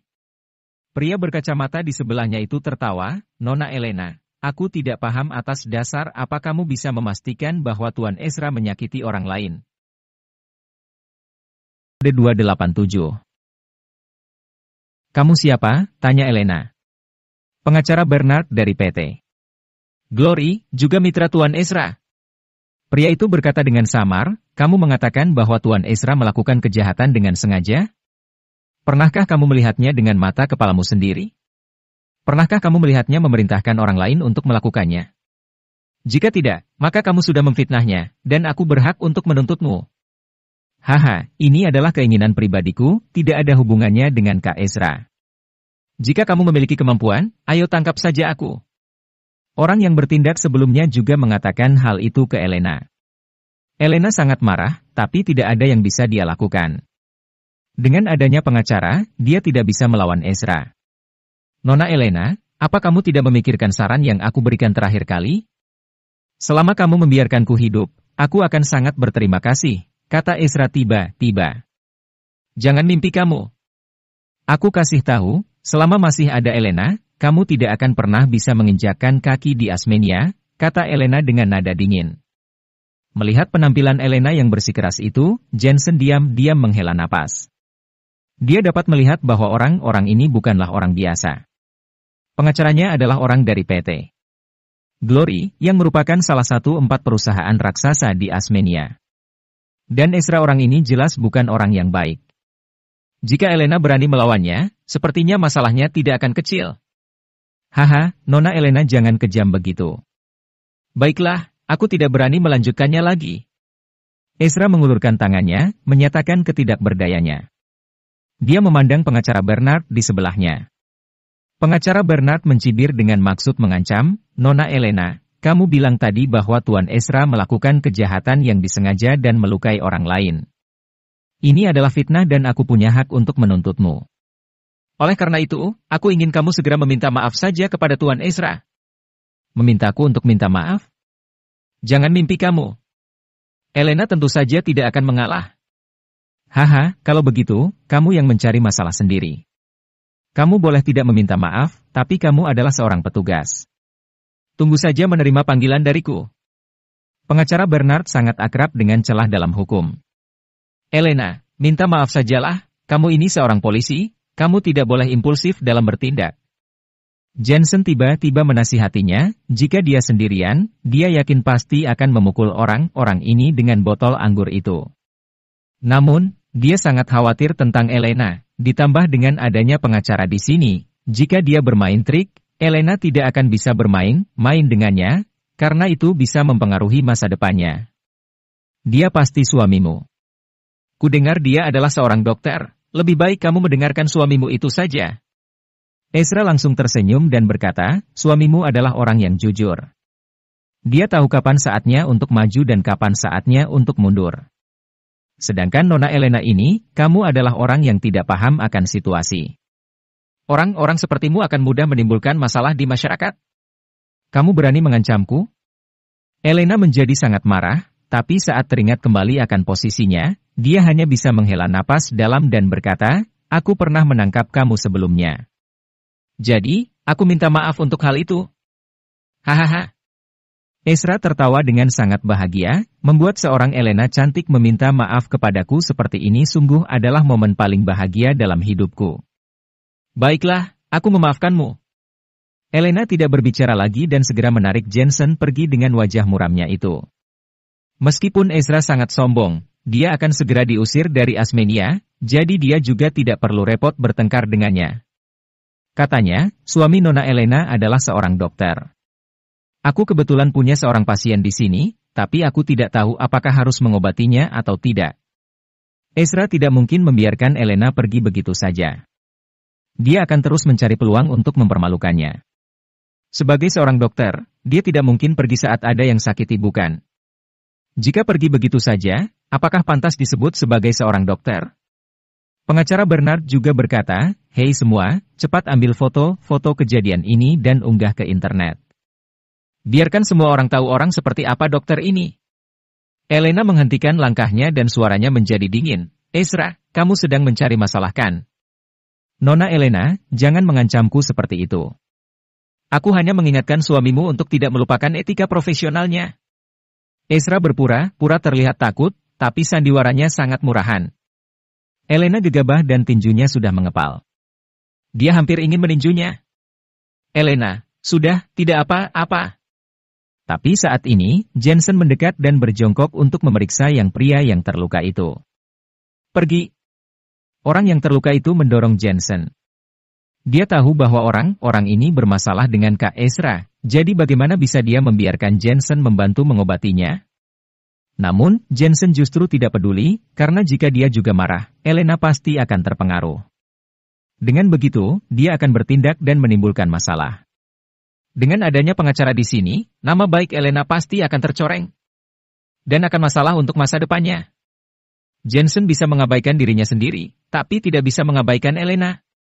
Bagaimana kamu bisa menolak orang lain yang ingin membantu mengobatimu saat terluka? Dasar tidak tahu berterima kasih. Ezra berkata kepada pria yang dipukulinya itu, kemudian memandang rendah Jensen. Dia tidak menyangka bahwa Elena tidak takut dengan kekuasaannya, justru bersikap keras kepadanya. Sebaliknya, suaminya sangat tidak berguna, benar-benar seperti seorang pecundang.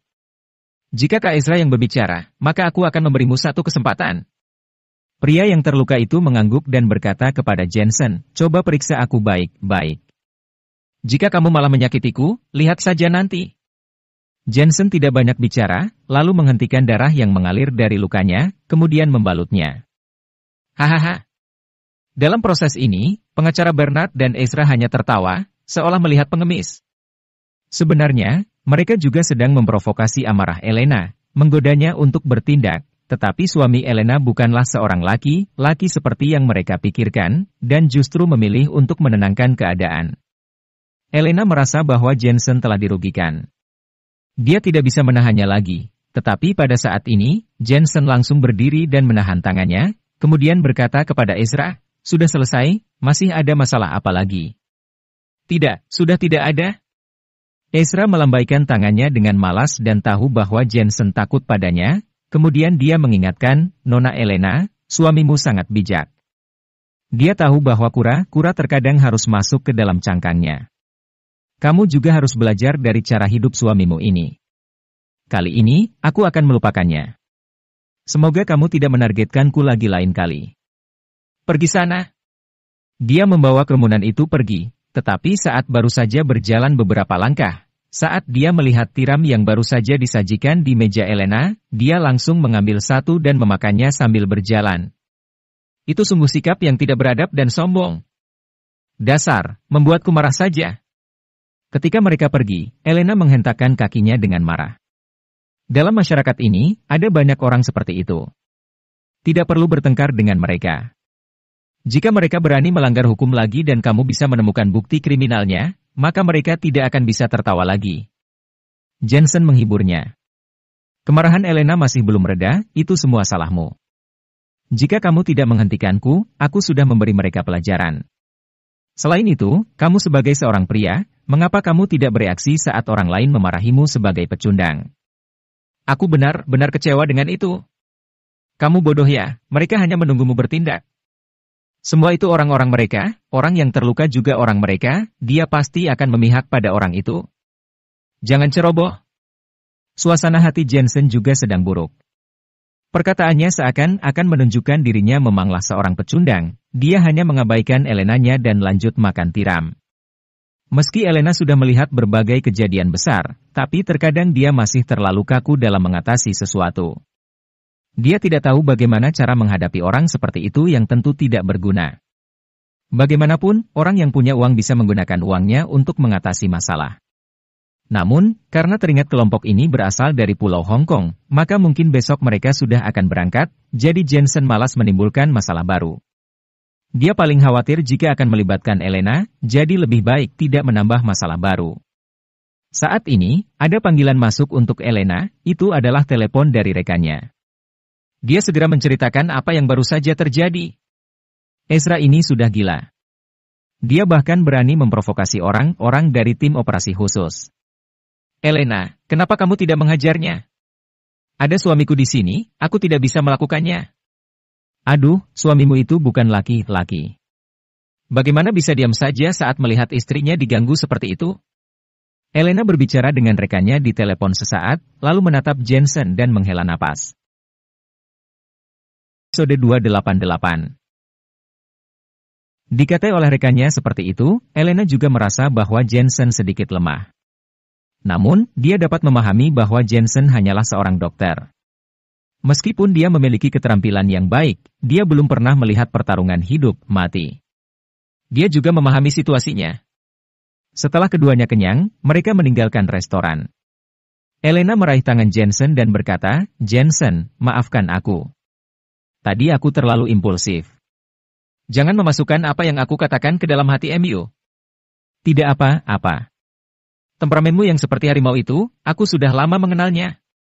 Jensen merasa tidak masalah dan berkata, "Hanya saja, kencan yang baik ini dikacaukan oleh dua orang tidak berguna secara berturut-turut, mempengaruhi suasana hati kita.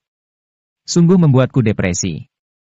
Keduanya saling memandang sejenak, lalu menghela napas dan naik bus ke alun-alun untuk mengambil mobil.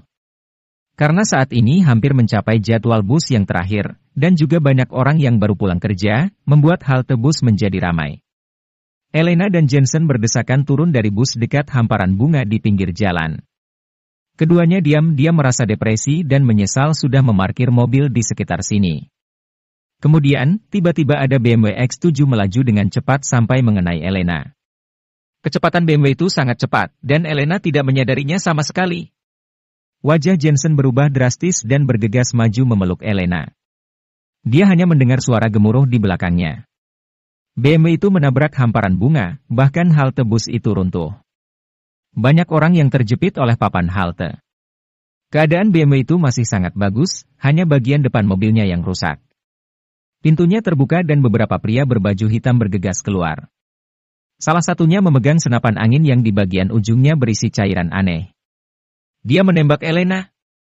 Jensen terus memperhatikan mereka. Saat melihat mereka bergerak lagi, dia langsung marah, kemudian mengerahkan jarum perak untuk memblokir gerakannya. Ah! Pria itu sangat terkejut. Menurut perkiraannya, keterampilan Elena hanya perlu dihadapi dengan obat bius, tetapi dia tidak menyangka obat biusnya akan dihalangi oleh Jensen. Dia dengan cepat mengisi obat bius itu lagi. Woos! Sebelum pria itu bisa menembak lagi, jarum perak Jensen sudah jatuh di dahinya, membuatnya jatuh terlentang. Elena, pergilah, orang-orang ini mengincarmu. Jensen langsung menarik Elena untuk meninggalkan tempat itu. Meskipun dia tidak takut pada orang-orang ini, siapa yang tahu berapa banyak orang yang bersembunyi di belakangnya. Setelah Elena berdiri, dia tidak langsung kabur, tapi merogoh celananya. Apa yang sedang kamu lakukan? Jensen menatapnya. Mengambil senjataku. Kamu bisa-bisanya masih menaruh pistol di situ. Dasar kamu ini. Jensen menjadi sangat marah. Ini adalah saat-saat kritis dan dia malah sibuk mengeluarkan senjatanya. Mereka seharusnya segera melarikan diri dari pusat perhatian. Saat teringat Elena menaruh senjatanya di pahanya, dia benar-benar merasa kesal. Apa yang kamu lihat? Cepat selesaikan mereka. Elena memakai celana panjang yang membuatnya sulit untuk mengeluarkan senjatanya. Dia tidak mau repot-repot melakukannya. Sebaliknya, dia melihat Jensen yang tergoda dan hampir menendangnya karena marah. Di saat seperti ini, dia masih saja berani membayangkan hal-hal seperti itu. Bunuh dia. Mereka adalah sekelompok penjahat. Melihat bahwa mereka tidak dapat menculik Elena hidup-hidup, mereka semua mengeluarkan pisau masing-masing. Bang bang bang. Keterampilan mereka sangat bagus, tetapi di sini ada Jensen, tidak ada gunanya mereka memiliki kemampuan itu. Hanya dalam beberapa menit, mereka semua dijatuhkan oleh Jensen, dan Jensen mulai beraksi dan langsung mematahkan tangan dan kaki mereka. Penyebab utamanya adalah Jensen benar-benar sangat marah. Kemudian dia melihat Elena yang telah mengalahkan lawannya, membuat Jensen menghela napas. Dia sepertinya terlalu mengkhawatirkan Elena, menganggap Elena sebagai seorang anak kecil dan ingin melarikan diri dengannya ketika sesuatu terjadi. Dia benar-benar lupa bahwa Elena adalah anggota tim operasi khusus. Saat ini, mobil polisi akhirnya tiba, kemudian semua bandit yang terluka ditangkap dan orang-orang yang tertabrak bus ditangani. Senior, kamu baik-baik saja kan? Seorang polisi memandang Elena. Elena hendak menjawab, tapi kemudian suara tembakan terdengar di kerumunan, bahkan targetnya diarahkan ke Elena. Jensen juga merasakannya, tapi jaraknya hanya 1 meter dari Elena, sudah terlambat. Dia hanya mendengar suara dentuman dan Elena terjatuh. Jensen mengerang dengan keras dan bergegas menghampiri. Elena, ambulans, panggil ambulans. Dokter, di mana dokternya? Pikiran Jensen menjadi kacau, dia benar-benar lupa bahwa dirinya sendiri adalah seorang dokter.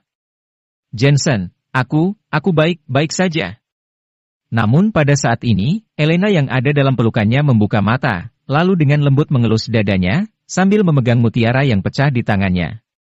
Inilah kalung mutiara yang diberikan Jensen untuknya. Peluru tadi mengenai mutiara ini dan menyelamatkan Elena. Untung kamu baik-baik saja.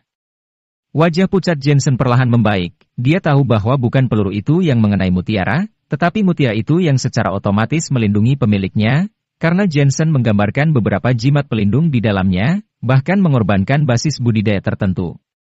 Ayo masuk ke mobil polisi dulu. Jensen sangat takut masih ada pembunuh lainnya yang akan muncul.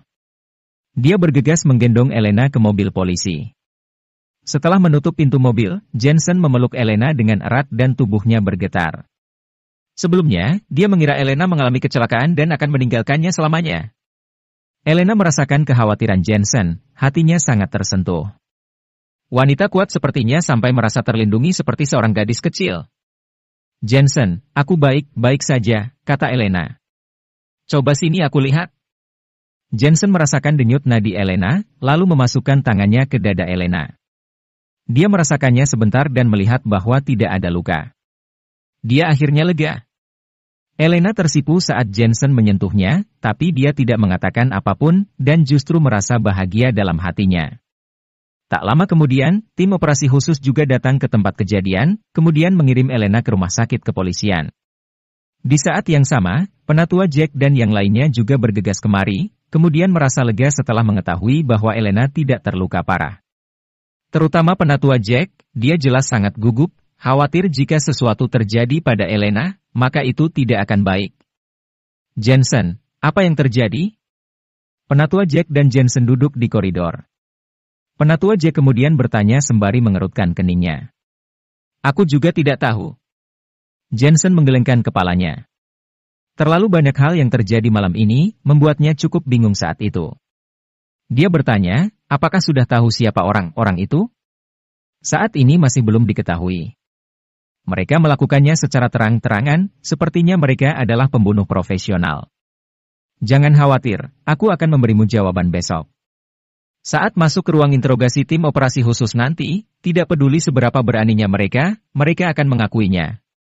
Penatua Jack menghibur, ya sudah, aku akan kembali ke tim dulu, akan aku kasih tahu jika ada sesuatu. Jensen mengangguk. Dia juga meninggalkan rumah sakit, kemudian menelepon, Panah, apakah kamu mendapat kabar mengenai pembunuh dari organisasi pembunuh malam? Tuan Jensen, sejak kematian pembunuh tingkat perunggu terakhir kali, organisasi pembunuh malam tidak membiarkan si pembunuh itu keluar lagi.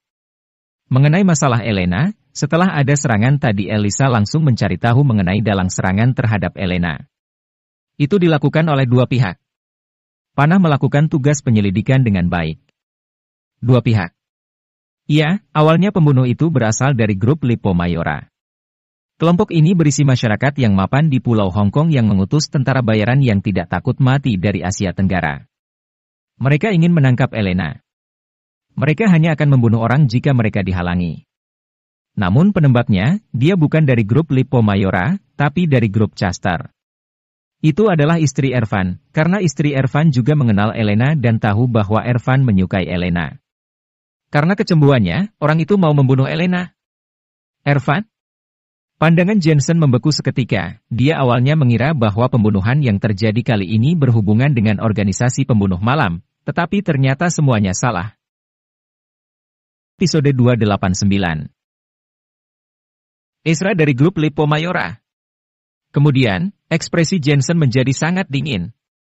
Saat di restoran, Jensen tidak ingin Elena menimbulkan masalah, jadi dia terus menahan diri lagi dan lagi. Akibatnya, Ezra menjadi tidak tahu diri dan bahkan berani mencari masalah. Ini telah melewati batas toleransi Jensen. Temukan keberadaan Ezra dari grup Lipo Mayora untukku. Tuan Jensen, Ezra sudah kembali ke Pulau Hong Kong sekitar 1 jam yang lalu. Butuh sedikit waktu untuk menemukannya di Pulau Hong Kong, tapi ada satu orang yang mungkin tahu keberadaan Ezra. Suara Panah terdengar, kemudian dia mengirimkan video ke Jensen. Jensen melihat bahwa ini adalah pria yang kepalanya dipukuli oleh Ezra di restoran. Orang ini dipanggil Brian. Dia berasal dari Pulau Hong Kong dan sangat akrab dengan grup Lipo Mayora. Cepat bawa dia kepadaku. Setelah Panah dan yang lainnya menerima tugasnya, mereka tahu bahwa Jensen benar-benar marah. Mereka pun bersimpati dengan Ezra. Kesombongan mereka tadi bisa dianggap angin lalu saja, tetapi mereka masih berani memprovokasi Jensen. Bukankah ini sama seperti membangunkan harimau yang sedang tertidur? Ezra ini benar-benar menganggap Jensen pecundang. Begitu dia marah, tak seorang pun di Asmedia yang bisa menghentikannya.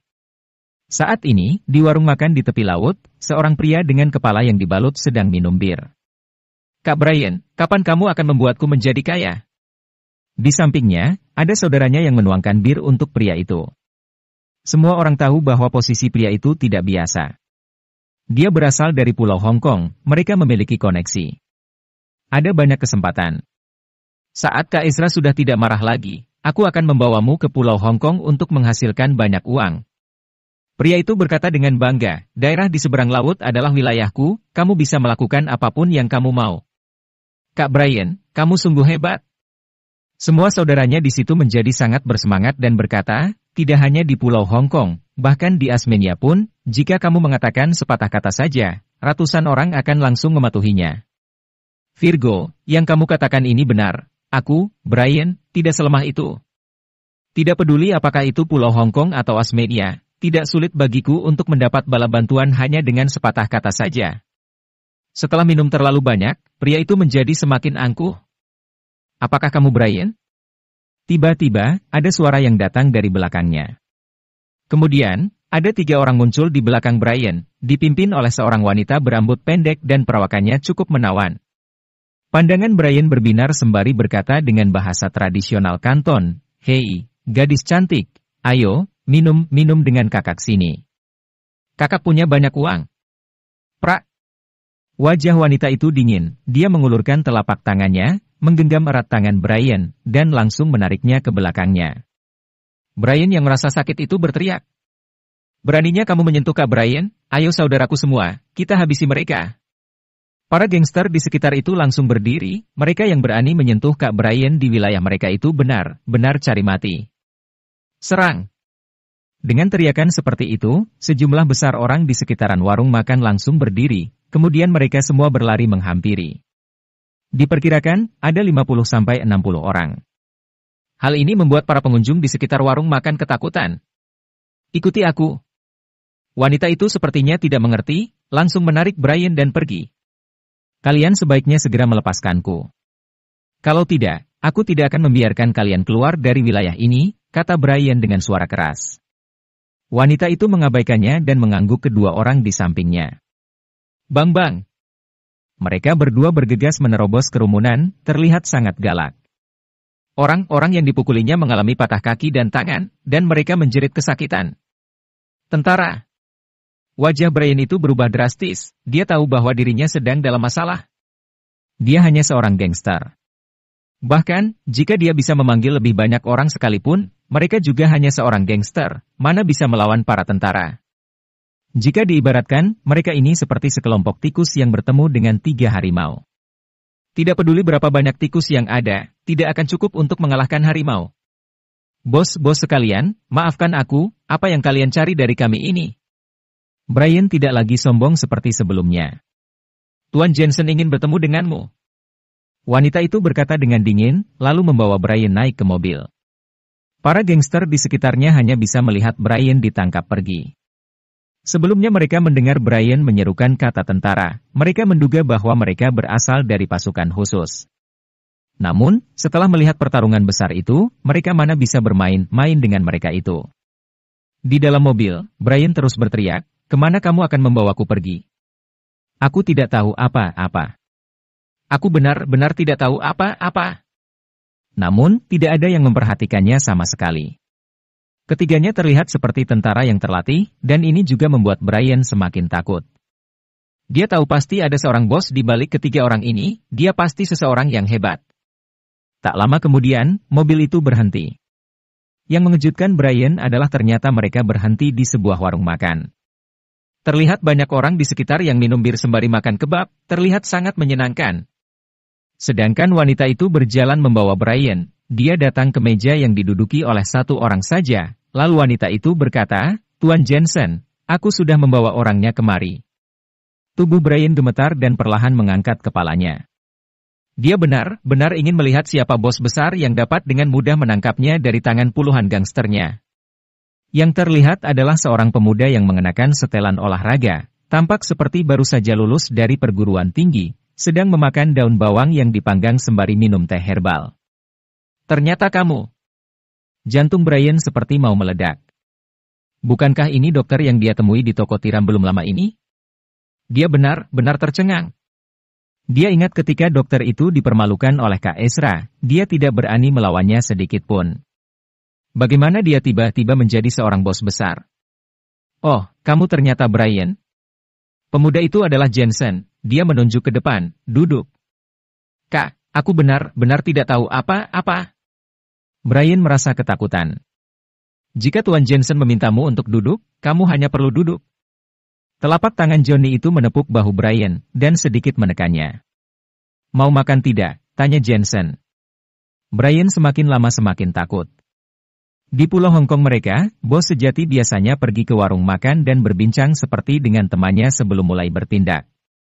Namun, semakin tenang mereka, maka akan semakin kejam juga aksi mereka.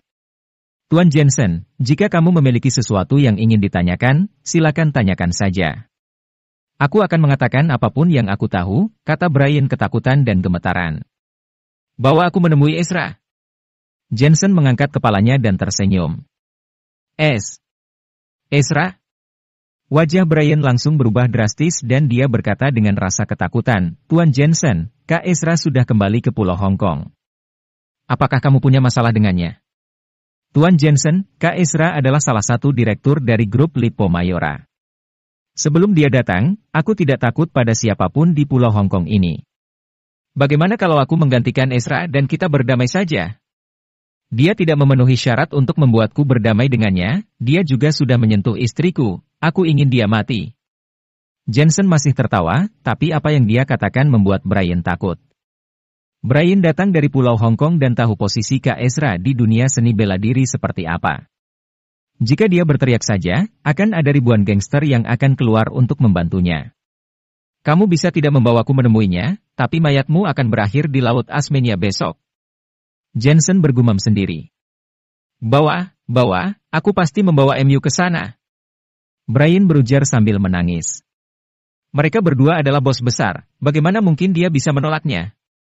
Yang dia tidak mengerti adalah, bos besar ini sangat mengerikan, tapi mengapa begitu sopan saat berbicara di restoran waktu itu? Bahkan mau mengobatinya. Orang ini pandai berpura-pura. Cepat pergi sekarang.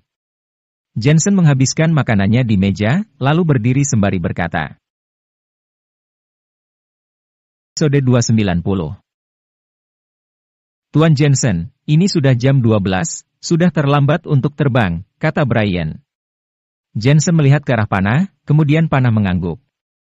Penerbangan tercepat sekarang akan memakan waktu paling tidak 4 jam, dan mereka memang tidak sempat mengejarnya. Jensen menelepon, Tuan Markus, mungkinkah ada perahu ke Pulau Hong Kong? Saudara Jensen, apakah kamu ingin pergi ke Pulau Hong Kong? Apa yang terjadi? Perlu bantuanku? Tidak perlu, dia hanya tikus kecil saja. Aku bisa menyelesaikannya sendiri. Persiapkan saja kapalnya untukku. Baiklah, setengah jam lagi di dermaga Western Union, tempat kapal pesiarku berhenti. Jensen meminta panah untuk mengantar mereka ke dermaga Western Union.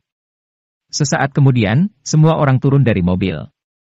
Brian segera melihat bahwa Tuan Markus, salah satu pemimpin bawah tanah Asmenia, telah menunggunya di sana. Setelah melihat Jensen, dia tersenyum dengan sopan. Saudara Jensen, apakah aku membuatmu menunggu?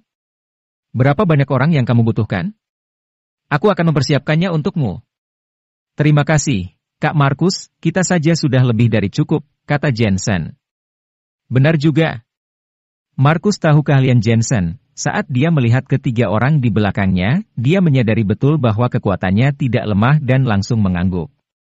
Brian melihat Jensen mengobrol dengan Tuan Markus. Hatinya terasa mau meledak, dia akhirnya tahu seberapa hebat Jensen itu. Bahkan salah pemimpin dunia bawah Asmenia pun bersikap sopan kepada Tuan Jensen. Apakah dia bisa disebut orang biasa?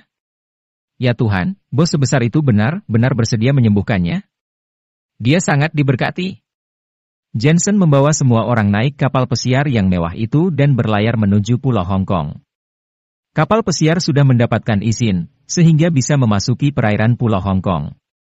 Setelah beberapa saat langit mulai cerah, kapal pesiar sudah tiba di perairan Pulau Hong Kong. Brian mulai gelisah, Tuan Jensen, apakah kamu benar-benar ingin pergi? Dan hanya mengandalkan beberapa dari kita. Jika kamu berbicara omong kosong lagi, aku akan menendang gigimu. Jensen menyeret Brian turun dari kapal pesiar. Brian gemetaran. Bagaimanapun, ini adalah wilayah Ezra. Grup Lippo Mayora adalah grup yang mapan dan berakar kuat di Pulau Hong Kong. Selain itu, ini bukan di Asmenia. Grup ini bahkan lebih tidak bermoral dalam melakukan pekerjaannya, mereka akan menggunakan senjata dan pisau. Di mana Ezra? Tanya Jensen. Grup Lippo Mayora sangat besar. Aku tidak tahu di mana Kak Ezra, tapi aku tahu Kak Ezra memiliki markas di Teluk Aimere. Temukan saja tempat itu dan kamu akan menemukannya, kata pria kekar itu dengan gelisah. Kamu, pimpin jalannya. Brian hanya bisa memimpin jalan dengan senyum masamnya. Selain Brian dan Johnny, ini adalah pertama kalinya semua orang datang ke Pulau Hong Kong. Waktu sudah pagi saat mereka tiba di Teluk Aimer. Namun, pagi di sini sangat sepi. Hanya ada petugas kebersihan di jalan dan kedua sisi jalan penuh dengan sampah yang tertinggal dari tadi malam. Hal itu karena kota ini adalah kota yang tidak pernah tidur, kebanyakan orang bermain sangat larut, jadi bangun juga siang. Brian berhenti di depan sebuah tangga yang sempit dan berkata, ini dia, di lantai 3. Jensen mendongak dan melihat sebuah papan yang tergantung di tangga, dengan nama Lipo Mayora tertulis di atasnya, dan sederet bahasa Inggris di bagian bawah. Panah, awasi dia. Jensen membawa Liam dan Johnny, kemudian langsung naik ke lantai 3. Anak ini, bisnis apa yang dia jalankan? Di kedua sisi tangga ada wanita yang belum tidur dengan pakaiannya yang indah, mengira Jensen dan yang lainnya ke sini untuk berbisnis. Jensen mengabaikan mereka, sebaliknya malah Liam berkata dengan nada dingin, keluar. Apa sih? Para wanita itu memutar mata mereka. Setelah sampai di lantai 3, udara di sini penuh dengan asap dan kebisingan. Setelah masuk, terlihat ada meja mahjong besar dan kecil, serta meja kartu. Banyak penjudi yang masih berusaha menahan rasa kantuk setelah bermain semalaman. 3 orang di sana, apakah kalian mau bermain? Beberapa orang datang menyambutnya, mengira Jensen dan yang lainnya datang ke sini untuk berjudi. Siapa bosmu? Jensen tidak bisa mengerti bahasa lokal, dan juga terlalu malas untuk berbicara omong kosong. Tidak tahu cara berbicara di sini, orang mana kalian? Melihat Jensen dan yang lainnya tidak seperti penjudi, sikapnya berubah menjadi sombong. Jensen mengangguk ke arah Liam, tangan besar Liam langsung meraih dan memegangi leher pria itu, jangan bicara bahasa burung ke kami, di mana bosmu? Suruh dia keluar untuk menemui Tuan Jensen. Bang!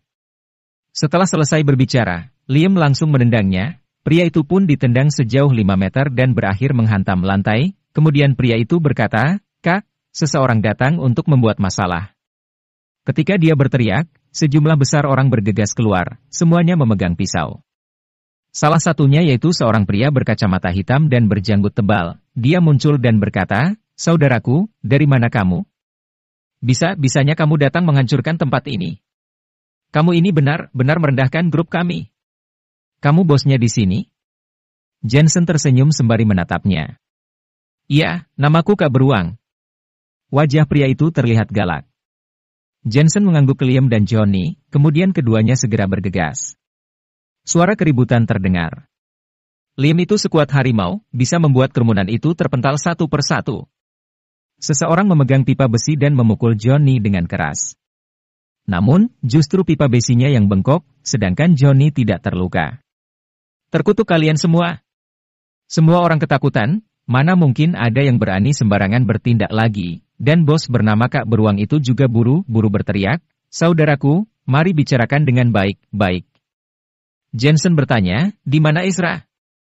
Kak Ezra, dia menghadiri pertemuan bos besar dan master hari ini, dia ada di Jalan Lavelle Timur. Bos itu tidak berani menyembunyikan apapun. Jensen mengangguk, kemudian berbalik untuk pergi. Saudaraku, aku belum tahu namamu, tanya bos itu dengan rasa ketakutan dan gemetar. Jensen dari Asmenia. Suara Jensen menghilang di tangga. Ketika dia sampai di lantai pertama, Brian juga terkejut. Dia mengira Jensen dan mereka berdua tidak akan beruntung ketika mereka masuk ke markas mereka. Namun, dia justru tidak menyangka bahwa mereka akan turun secepat ini. Bang! Pada saat yang sama, sebuah sosok dijatuhkan dari jendela di lantai 3. Untungnya, ada atap gudang di lantai pertama yang menahan, karena jika tidak, dia diperkirakan akan mati. Brian memandangi pria di lantai itu, wajahnya terlihat pucat. Beruang, Kak Beruang. Pimpin jalan ke Jalan Lavelle Timur. Jensen berkata dengan pelan. Baik. Brian tidak berani banyak berbicara. Dia menghentikan taksi dan bergegas ke Jalan Lavelle Timur. Dia hanya bergumam dalam hati, orang ini benar-benar hebat. Kak Beruang mengalami patah tulang karena terjatuh. Dia berteriak dan mengeluarkan ponselnya untuk menelepon, bos, ada kabar buruk. Seseorang datang menghancurkan tempat kita. Dia Jensen dari Asmenia. Dia datang untuk mencari Kak Ezra. Sekarang dia akan pergi ke Jalan Lavelle Timur. Saat ini, di sebuah rumah besar di Jalan Lavelle Timur, para direktur dari grup Lipo Mayora berkumpul di sana. Mereka memandang seorang lelaki tua yang mengenakan setelan berwarna putih dengan ekspresi penuh hormat. Orang tua itu membakar dupa di depan patung. Setelah itu, dia memandang salah satu pria itu dan berkata, "Reid, apakah ada masalah?" "Tuan Hugo." Pria bernama Reid itu berkata dengan ragu-ragu, "Seseorang bernama Jensen datang dari Asmenia. Dia baru saja mengacaukan suasana di markas kami. Dia datang mengejar Ezra. Sekarang dia juga dalam perjalanan datang ke sini." Orang tua itu mengerutkan keningnya, hari ini adalah waktu untuk mengadakan pertemuan para direktur. "Aku memintamu untuk tidak membuat onar, tetapi malah hal ini bisa terjadi." Reid berkata, "Ezra selalu sombong dan sembrono dalam melakukan sesuatu.